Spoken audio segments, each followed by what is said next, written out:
The climate crisis is threatening more and more people's livelihoods all over the world. Here in the high north, reindeer herders like Sanna Vannar are struggling to survive. There's just too much snow and ice. The reindeer can't find food. People from all over the world are threatened by the changing climate, like lavender farmer Maurice Feschet. The affected people don't know each other, yet some of them take an unusual step together. 10 families and a youth organization are suing the European Parliament. Obviously, I have nothing more to lose. My fight is mainly for future generations. They feel abandoned and demand a decisive correction of the existing climate goals of Europe. So far, it has been the politicians' turn, and they have largely failed, and now the courts have to sort it. There has never been such a lawsuit against Europe before, but can it succeed?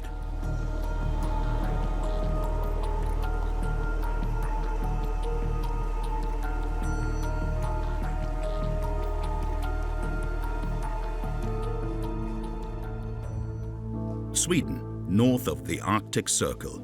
This is the home of Sanna Vannar. The 24-year-old is reindeer herder and belongs to the Sami, the indigenous people of Northern Europe. Together with other families from Portugal, Kenya or the Fiji Islands, she has sued the EU. Sanna can't see any other way. Her traditional reindeer husbandry is threatened by the climate crisis. The reindeer used to find food under the snow. That has changed.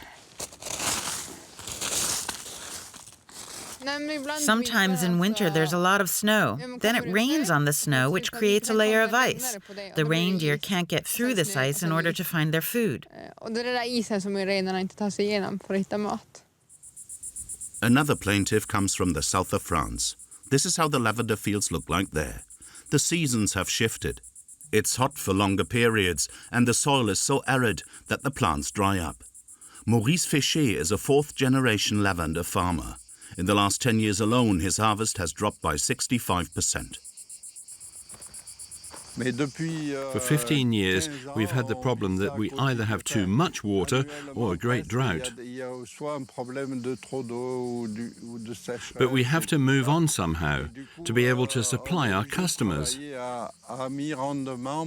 don't have much choice. In France, they call the 73-year-old le grand-père inquiet, the concerned grandfather. With this lawsuit, he wants to ensure that climate protection is strengthened to such an extent that his children and grandchildren can also grow lavender in Provence.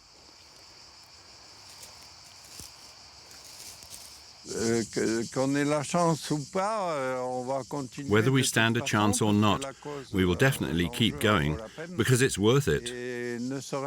Even if it is only to achieve the goal of fueling the debate on this subject. That alone makes it worth fighting. He is the lawyer for the climate crisis. Gerd Winter was one of the initiators of the legal dispute, on an honorary basis. His motivation is the future of his grandchildren. He filed the lawsuit on the 23rd of May 2018, and he knows what he's talking about. Gerd Winter is professor at the Research Center for European Environmental Law in Bremen. 3 years ago, he began preparing the case. It must be ascertained by the court now that people are affected in their fundamental rights and that politics must react more quickly. The first hurdle? To even get started, it's important that the European Court allows the lawsuit at all. The only plaintiffs from Germany come from the island of Langeoog, a restaurant right by the sea. Michael and Michael Recktenwald live and work here. They are also worried about the climate crisis and are demanding a reduction of greenhouse gas emissions by at least 50% by 2030, instead of the 40% envisaged. There's the moral aspect of simply saying that everyone can do something. Take a look around. You can also see the climate change. Do something. Less plastic, less car, more public transport, etc. And there is the legal side. We claim that the climate targets that the EU has set are not sufficient. Rising sea levels could one day threaten life on the East Frisian Islands.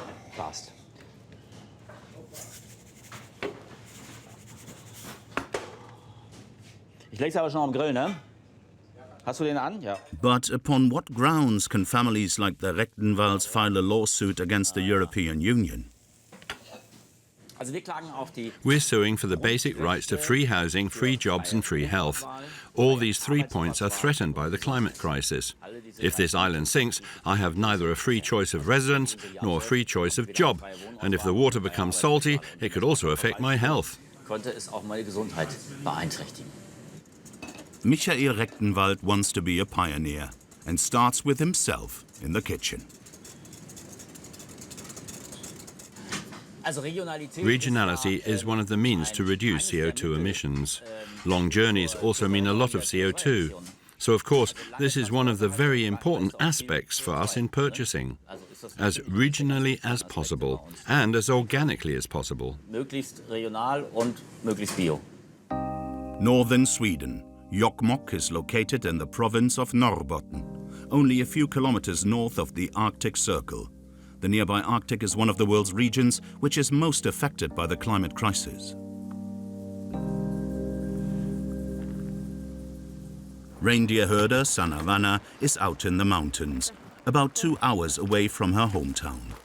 In the last few days, temperatures increased to above 10 degrees Celsius. That's unusual for autumn.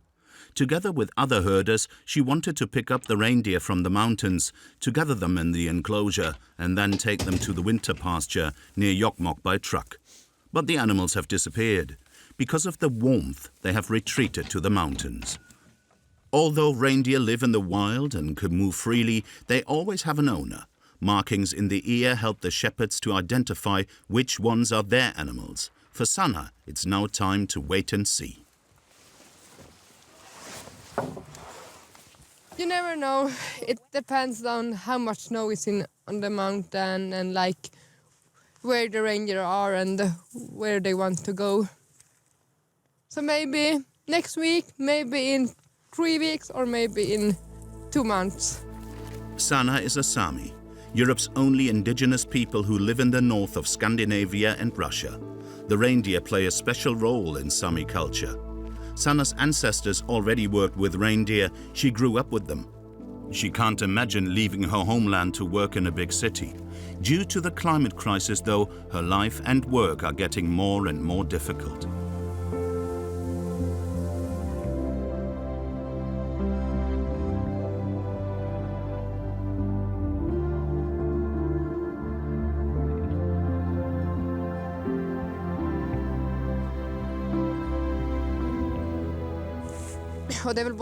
It's also difficult psychologically to see that there's nothing we can do about it.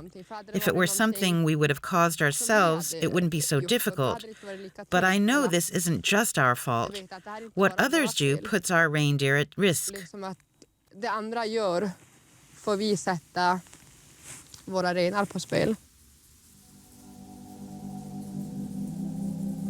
Sanna prepares everything for the cold season. Once the reindeer are on the winter pastures, she might have to feed them lichen. Today she's on her way to a forest area where she can collect this essential food. She needs to store the lichens for the winter. She does a lot of such work together with her parents.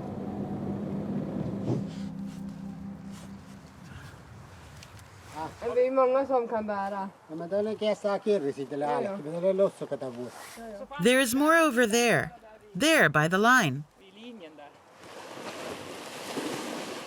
To collect the lichen, they have chosen a forest area in which there are few reindeer.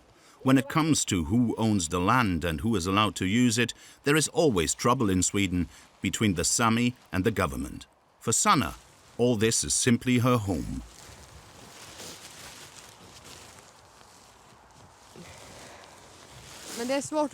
It's difficult to explain why you like this life so much, because it's something you grew up with. That's just the life I know. This is why it's hard to explain the reasons for why it's so important to me. Taking care of the reindeer is more than just a job. It's more like a way of living, something you choose to do all day, all year round. Because there are problems not only in winter.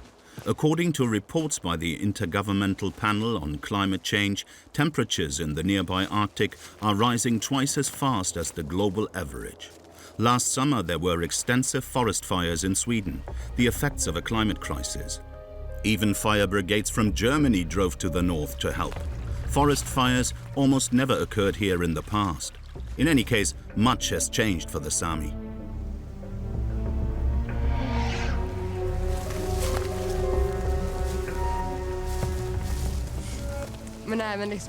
Most of the time, the older ones have been able to identify what the weather will be like.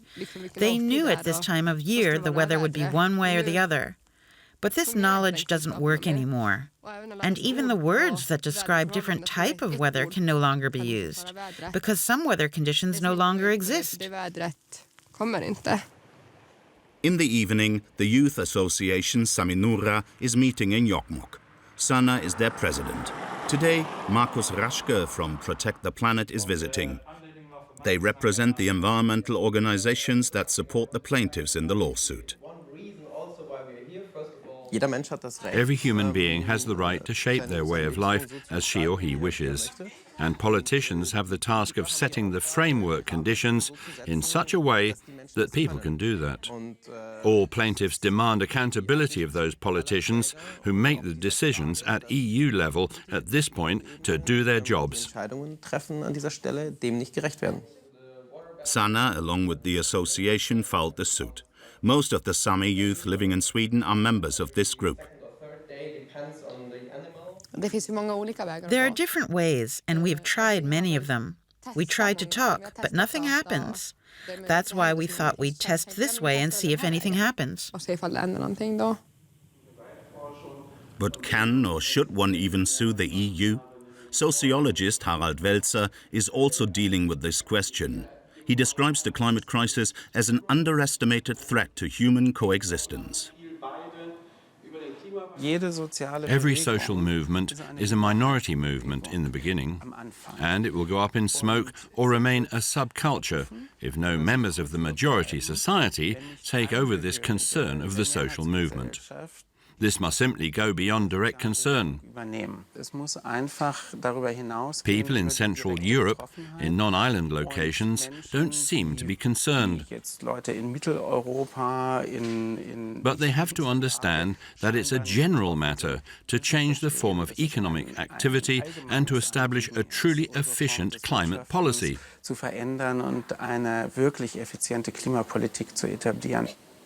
The plaintiffs say the EU is not doing what it can, and that's not right.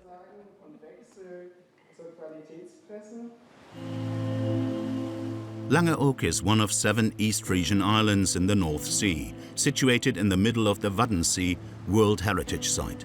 It is considered a tourist magnet with its 14-kilometer-long sandy beach.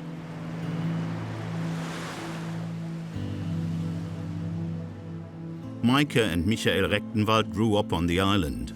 Storm tides have always been part of their lives. They know, although there aren't more in recent decades, the water now rises higher.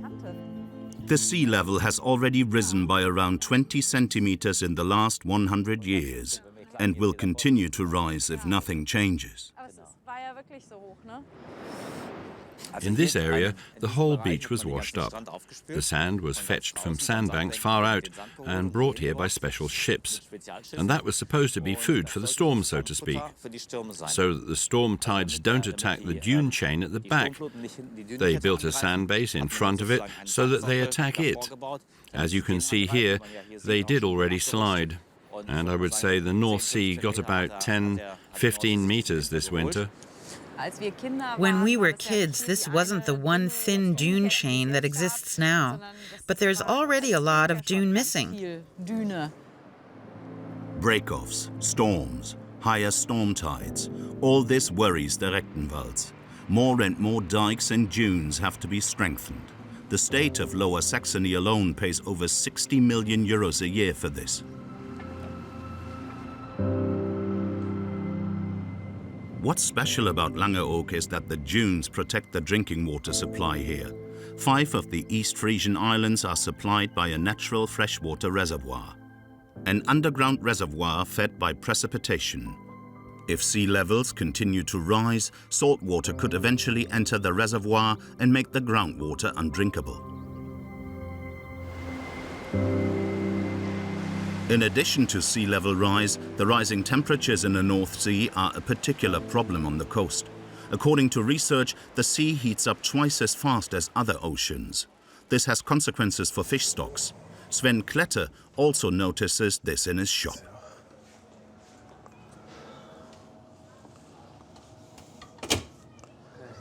Danke. Thank you. Enjoy it.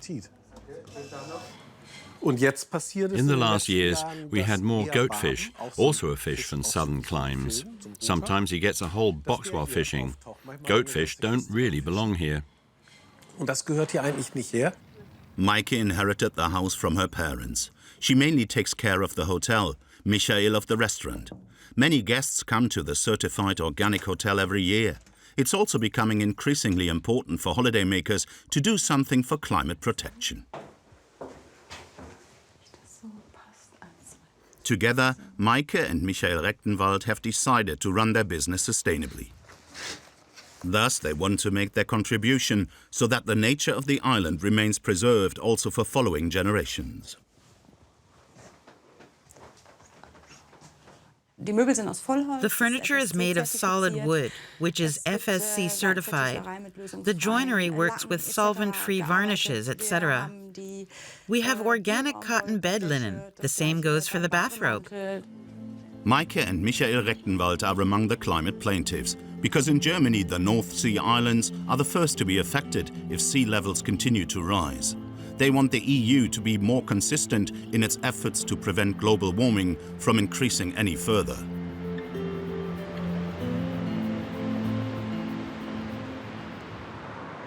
And that's also the topic in Berlin. Mujib Latif is one of the best-known climate researchers in Germany. He also deals with the global rise in temperature. According to the Paris Climate Agreement, this should be limited to 1.5 degrees Celsius if possible. It's about time that we do something, but at the moment, unfortunately, global emissions are still rising. But we could still manage to actually meet the Paris targets if we really did pursue ambitious climate protection now. But if all states continue as before, the 1.5-degree target will not be reached. According to current forecasts, the Earth could even warm up by 4 or 5 degrees in the long term. Mujib expects this to have serious consequences. We simply know that complex systems, and the Earth system is a complex system, have certain limits, certain thresholds. And if you exceed these thresholds, you trigger processes that can no longer be stopped and that cannot be reversed for a long time, perhaps even irreversible. And that's what it's all about in the end. It may sound ridiculous, 1.5 or 2 degrees, but somewhere in between there might be such a tipping point, and then we could cross that tipping point. Brussels, the European Parliament. In March 2019, climate plaintiffs met for the first time with a number of delegates. Sanna Vannar has also come. She wanted to talk about why she has complained and what she wants from the politicians.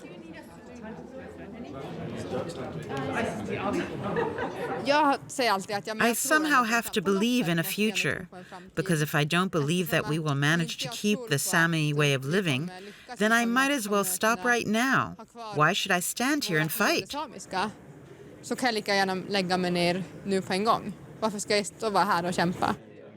For meetings like these, Sanna wears traditional Sami clothes. She wants to show that she belongs to an indigenous culture and that she's proud of it. The lawsuit has been going on for almost a year now. Sanna has become accustomed to the media hype. 5 EU delegates had come to the meeting. But it's morally wrong, in my view. There was no official EU statement on the ongoing proceedings, and so it remained an informative discussion between plaintiffs and politicians. Nothing concrete. So I think it'll help, certainly having a good result in the The EU is not doing enough considering the scientific evidence we have on climate change. We need to do more. On the other hand, the EU is still a front runner in the world. There is hardly any other region in the world that does as much as the EU. But those who suffer from climate change cannot be comforted. Aber die unter dem Klimawandel leiden, die kann das nicht trösten. Like the plaintiff in the south of France, Grignon is in Provence between the Alps and the Mediterranean. The main cultivation area of lavender in France is found here, an important economic sector in the region. More than 2,000 farmers harvest their lavender between mid-June and the end of August. Although the price has been rising for years, it's difficult for farmers. Plant diseases and drought lead to smaller harvests.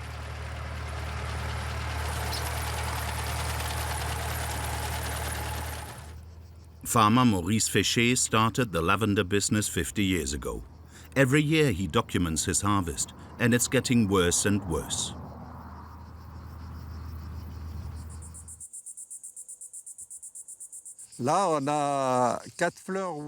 Here you can see that only 4 flowers are open, and yet we are already in the middle of harvesting. And here we have lots of flowers that have not managed to open, which has a big impact on the amount of oil produced. The essential oil is extracted from the flowers. Maurice notices that more and more plants are destroyed by the dryness and the changing weather. When the lavender begins to grow in spring, a late frost period follows more and more often, and this destroys the harvest. Maurice's family sells the flowers mainly as a tourist attraction. For example, for the small bags that can be put in the wardrobe. The whole family is involved in the harvest. Sanna Vannar has been continuously busy for weeks. He expects them to harvest only 15 to 16 tons this year. Last year it was 20, 10 years ago even 50.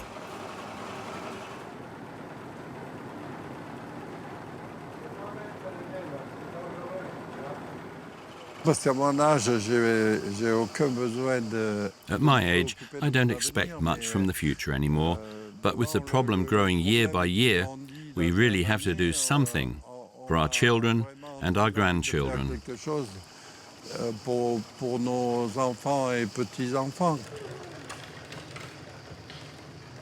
When Maurice started growing lavender, the plants stood in the field for over 20 years. Today, some have died after only 4 years.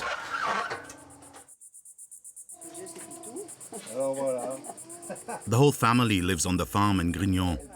For some years now, Sanna Vannar has also been keeping laying hens here. They are supposed to bring money, in addition to lavender cultivation.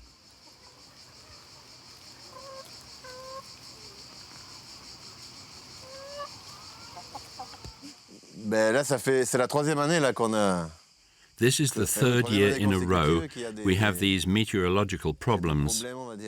In 2017, we had 6 months without rain, 6 months in a row.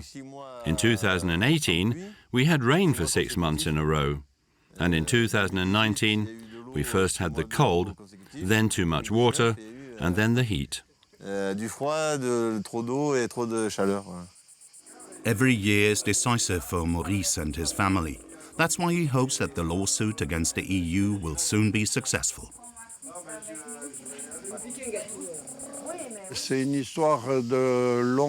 This will, of course, take a long time, a lawsuit against Europe.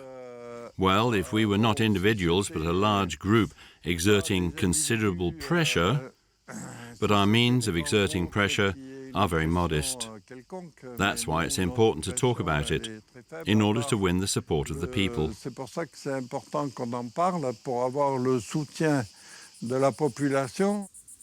More than 200,000 people around the world have already shown their solidarity with the climate plaintiffs in a collection of signatures. And then the first decision. In Bremen, lawyer Gerd Winter received the news that the lawsuit has not been admitted. The reason, not only the plaintiffs, also many others are threatened by the climate crisis. The court actually said, "You are not individually concerned." We consider that scandalous. It's a contradiction if you consider that the consequences of climate change affect many people very severely. It's a scandal that legal protection is denied if many people are hard hit. The plaintiffs therefore filed an appeal in July, hoping for success with the next higher authority.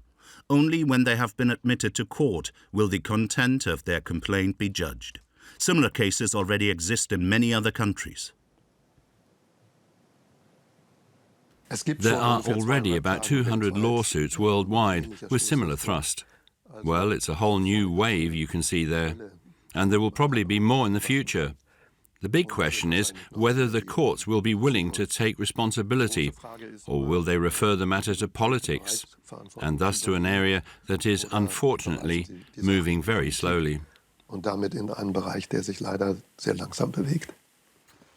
Sweden has received the news of the court's decision. Sanna and the other 10 plaintiff families have decided to continue anyway. Even though the climate crisis is progressing, the longer the lawsuit lasts. A case from the Netherlands gives them hope. The judges there decided that the government is not living up to its responsibilities. That's why the Netherlands must now significantly reduce its emissions of climate-damaging greenhouse gases by 2020. These young reindeer are standing near Sanna's home in a small forest in Jokkmokk. She feeds the hungry animals with the collected lichens. Of course, it's hard every time you see a reindeer that is tired, weak, or malnourished and needs extra food. That's not a nice prospect, knowing that they're in the woods and they're not well. The decision of the European Court of Justice on the appeal by the applicants is still pending. If this is also rejected, the climate lawsuit has finally failed. Should the court allow the suit, it would be an important success for the families. Because then, for the first time, it would be decided whether the European Union does not protect the fundamental rights of the plaintiffs sufficiently with its climate policy. Sanna has not yet given up hope. I still have to believe that they want change. That's the only thing we're demanding. Recent events have shown that the climate debate has a high priority in the world. I hope that this will lead to a change. I definitely want to believe it. The complaint received a great deal of attention, and I am very pleased about that. So far, the lawsuit has been successful in one way. It has further stimulated the discussion on climate protection. But whether it can really succeed in court will probably only be decided in the beginning of 2020.